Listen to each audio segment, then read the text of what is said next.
আসসালামু আলাইকুম। নির্বাচন নিয়ে নানান ধরনের বিশ্লেষণ হচ্ছে, খুবই স্বাভাবিক। কিন্তু যাদেরকে আমরা বুদ্ধিজীবী হিসেবে মনে করি এই সমাজ, এই রাষ্ট্রের, যাদেরকে আমরা অনেক ভালো বিশ্লেষক হিসেবে মনে করি, তাদেরকেও আমরা দেখছি যে পার্শিয়ালি কথা বলছেন। পুরো ভোটের চিত্রটি তারা সামনে নিয়ে আসতে যেন বেশ খানিকটা সংকোচ বোধ করছেন।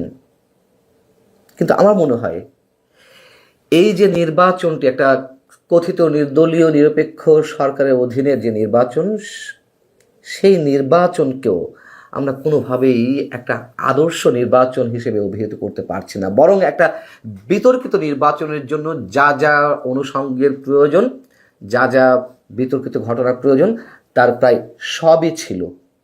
বরঞ্চ যেই আওয়ামী লীগকে অনেক বড় বড় তকমা দেওয়া হয়, বড় বড় কলঙ্কের জায়গায় তাদেরকে চিহ্নিত করা হয়, এবং তার বাস্তবতাও রয়েছে অবশ্যই, তার চেয়েও জঘন্যতম ঘটনা এই নির্বাচনে ঘটেছে। এবং এই নির্বাচনের মধ্য দিয়ে আমার মনে হয় লাভের লাভটি সেই আওয়ামী লীগেরই হয়েছে, যে দলটি নির্বাচনী মাঠের বাইরে এবং যথেষ্ট কোণঠাসা অবস্থায় রয়েছে। আখেরে তাদেরই লাভ হয়েছে।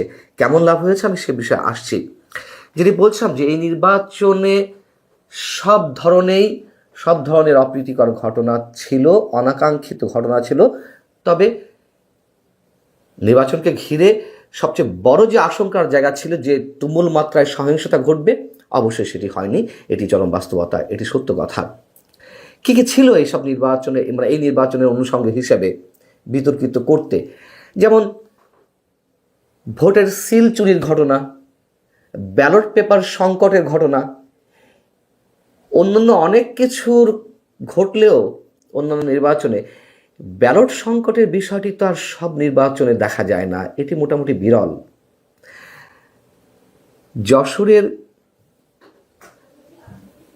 পৌর এলাকার বেল রোড সরকারি প্রাথমিক বিদ্যালয়ে এমন ঘটনা ঘটেছে। সব খবর তো আর গণমাধ্যমে বা সামাজিক যোগাযোগের মাধ্যমে আসে না।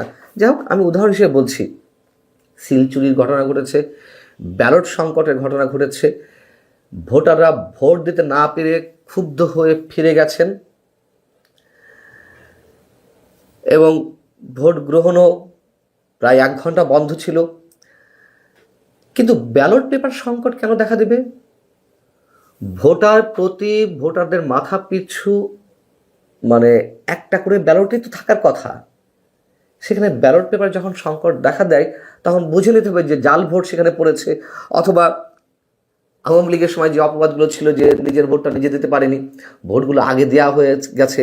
এবং সেই ধরনের কথা তো শুধু যশোরের এই বেল রোড সরকারি প্রাথমিক বিদ্যালয়ের ক্ষেত্রেই নয়। আমরা 12 তারিখ নির্বাচনের দিন সকাল থেকেই তো এই ধরনের ঘটনা সম্পর্কে আমরা সচিত্র প্রতিবেদনও দেখছিলাম, নানান ধরনের ঘটনাও জানছিলাম। অনেকে তো টেলিভিশন ক্যামেরার সামনে এসে তারা তাদের ক্ষুব্ধতার কথা জানালেন যে নিজের ভোটটা কেন নিজে দিতে পারলেন না, তার ভোট কেন আগে দেওয়া হয়ে গেছে।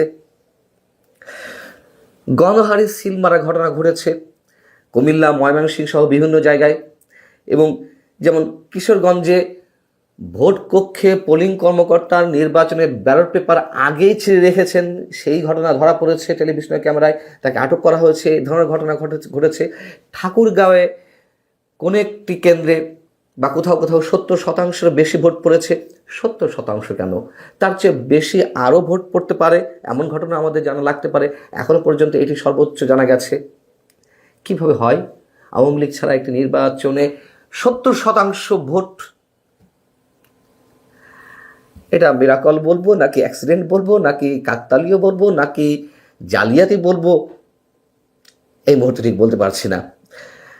ব্যালট বাক্স ছিনতাইয়ের ঘটনা ঘটেছে, জাল ভোটের কথা তো বললামই, অসংখ্য জায়গায় জাল ভোট পড়েছে।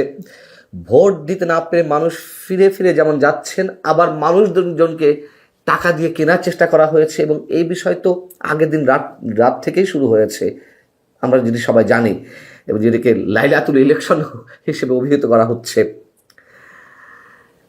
এবং এই যে সো কল্ড ঐতিহাসিক নির্বাচন, সেই নির্বাচনে নিঃসন্দেহে একটি ভালো দিক সংযোজিত হয়েছিল, যদিও সেই ভালো দিকের মর্ম কতটুকু রাখা গেছে তা নিয়ে এর মধ্যে প্রশ্ন উঠেছে। পোস্টাল ব্যালট পেপারের আয়োজন ছিল, সেই পোস্টাল ব্যালট পেপার নিয়ে নানান ধরনের কাহিনী ঘটেছে বিদেশে দেশে। 1 মাস আগে থেকে পোস্টাল ব্যালট পেপারগুলো দেশের মধ্যে বিভিন্ন রিটার্নিং কর্মকর্তার কাছে বা জেলা প্রশাসকের কাছে পৌঁছে দেওয়া হয়েছিল। সেই পোস্টাল ব্যালট পেপারগুলো আসলে কী করা হয়েছে, কতজন হাতে পেয়েছে, অথবা গণভোটের যে ব্যালট পেপারগুলো আগে থেকে গেছে সেইগুলো নিয়ে কোন ধরনের চর্চা করা হয়েছে তা তো এখনো পর্যন্ত নিঃসন্দেহে অনেক ধরনের সন্দেহের মধ্যে রয়েছে। এখন প্রশ্ন হচ্ছে যে বড় ধরনের সহিংসতা কেন ঘটল না? অবশ্যই এদিক থেকে নির্বাচনকে বড় ধরনের যে সহিংসতা ঘটেনি তার জন্য অবশ্যই কৃতিত্ব প্রশাসনকে দেওয়া যেতেই পারে। যেহেতু সেনাবাহিনী মাঠে ছিল, তৎপর ছিল, সকাল থেকে সেনাবাহিনী বেশ তৎপর ছিল, এই কারণে সহিংসতার বড় কোনো ঘটনা আমরা দেখতে পাইনি। অবশ্যই সাধুবাদ জানাই। আর এর পিছনে আরও যে কারণ দুটি রয়েছে, যেহেতু আওয়ামী লীগ নেই, টান উত্তেজনা ওইভাবে নেই, কিন্তু জামাতে ইসলামী বা বিএনপি তো প্রতিদ্বন্দ্বিতায় 17 বছর পর যে ভোট বা নির্বাচনটা অনুষ্ঠিত হচ্ছে এবং আওয়ামী লীগ বিহীন যে ফাঁকা মাঠ, তাতে প্রত্যেকেই মরিয়া হয়ে উঠেছে জেতার জন্য। সেই মরিয়া হয়ে ওঠার এক ধরনের চেষ্টা আমরা ভোটের আগের দিন রাতেই দেখলাম, যেটি বললাম যে সকালেই সেনাবাহিনী বেশ তৎপর হয়ে উঠেছিল বিধায় বড় ধরনের সহিংসতা ঘটেনি। এবং এই সব জায়গা থেকেই বিএনপি জামাতে ইসলামী দুই দলই বেশ সতর্ক অবস্থানে ছিল যে তারা বিশেষ করে বিশেষ একটি শক্তি, নানান ধরনের ম্যানিপুলেশন অথবা ম্যাটিকুলাস ডিজাইনের মাধ্যমে তারা তাদের আসনগুলো যতগুলো বেশি পাওয়া যায় সেই চেষ্টা এখনও তাদের থাকলেও সরাসরি সহিংসতার মধ্যে যায়নি, যাতে নির্বাচনটি পণ্ড না হয়। যদিও শোনা যাচ্ছিল যে এমন কিছু ঘটার মাধ্যমে কেউ নির্বাচন বয়কট করতে পারে, হয়তো শেষমেশ তারা তাদের হিসাব পাল্টে ফেলেছে যে কি হতে পারে নির্বাচন থেকে বয়কট করলে তাদের জন্য কতটুকু উপকার হতে পারে। এবং কয়েকজন বিশ্লেষকের কথা বলছিলাম যে তারা এই নির্বাচনকে মোটামুটি বিতর্কহীন হিসেবে একটি নির্বাচন হিসেবে অভিহিত করার চেষ্টা করছেন। কষ্ট হয় যে সারা রাত ধরে যা ঘটলো, নির্বাচনের আগের রাতে সন্ধ্যা থেকে যা ঘটে গেল, আওয়ামী লীগ সরকার তো দলীয় সরকার ছিল, তাই না?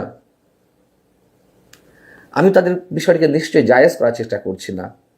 ভোটের রাজনীতি আওয়ামী লীগ শেষ করেছে, এটি বাস্তবতা। কিন্তু সে দলীয় সরকারের অধীনে সেই দল তো ম্যানিপুলেট করার চেষ্টা করবেই। একটা কথিত নির্দলীয় নিরপেক্ষ সরকারের অধীনে কেন এমন ঘটনা ঘটবে যে আগের রাত থেকেই ভোটাভুটি শুরু হয়ে যাবে? সেই ঘটনাটি এই নির্বাচনে ঘটল ডক্টর ইউনূস সরকারের অধীনে। এবং বলছিলাম যে আওয়ামী লীগের লাভটাই হয়েছে বেশ এই নির্বাচনে। তার কারণ আওয়ামী লীগের সবচেয়ে বড় অপবাদ তো ছিল দিনের ভোট রাতে হওয়াতে। 2018 সালে 2024 যে আমিরামি নির্বাচন হয়েছে তার চেয়েও বেশি কলঙ্কিত ছিল ওই ভোটটি, ওই নির্বাচনটি। এবং ওই নির্বাচনের মধ্য দিয়েই আওয়ামী লীগের রাজনৈতিক কফিনে মোটামুটি অনেকগুলোই পেক ঠোকা হয়ে গেছে, তারা নিজেরাই ঠকেছে। যাই হোক, এখন তো আর বেশ বড় গলায় কেউ বলতে পারবে না যে দিনের ভোট রাতে শুধুমাত্র আওয়ামী লীগের সরকারের সময় হয়েছে। নোবেল বিজয়ী অধ্যাপক ডক্টর মোহাম্মদ ইউনূস সরকারের সময়ও যে দিনের ভোট রাতে হতে পারে তার নমুনা আমরা দেখলাম। এবং এই 18 মাসে এই সরকারে এবং এই যে কিছু তরুণ সোকল কিছু বিপ্লবী, আমি সবার কথা বলছি না, তাদের কারণে যে মানুষ একটা নাভিশ্বাসময় জীবনের মধ্যে ছিল, একটা রাষ্ট্র ব্যবস্থার মধ্যে ছিল, সেইখান থেকে আওয়ামী লীগের প্রতি মানুষের কিছুটা সফট কর্নার জেগেছে। এবং এই নির্বাচনের মধ্য দিয়ে আওয়ামী লীগ মানুষের সফট কর্নারটা আরও বেশি অর্জন করবে যে না, তাহলে আওয়ামী লীগের দোষটা কোথায় ছিল। এবং এই ভোট নিঃসন্দেহে নিরুত্তাপ ছিল, কোনো উত্তেজনা ছিল না। তবে কে কতটা নিজেদের দখলে নিতে পারে সেই সব বিষয়ই তাদের মাথাতে ছিল, যারা প্রতিদ্বন্দ্বী রাজনৈতিক দল অন্তত এই মুহূর্তে যারা মাঠে রয়েছে। এবং সবচেয়ে বড় অবাক করার বিষয়, রাতে যে ঘটনাগুলো ঘটলো আমরা দেশের গণমাধ্যমগুলোতে একেবারে দু একটি ছাড়া আর কোনো গণমাধ্যমে তেমন কোনো কিছুই দেখলাম না। এবং ওই দু একটি তো হাতে গোনা দু একটি রিপোর্ট। কি আশ্চর্য বিষয়!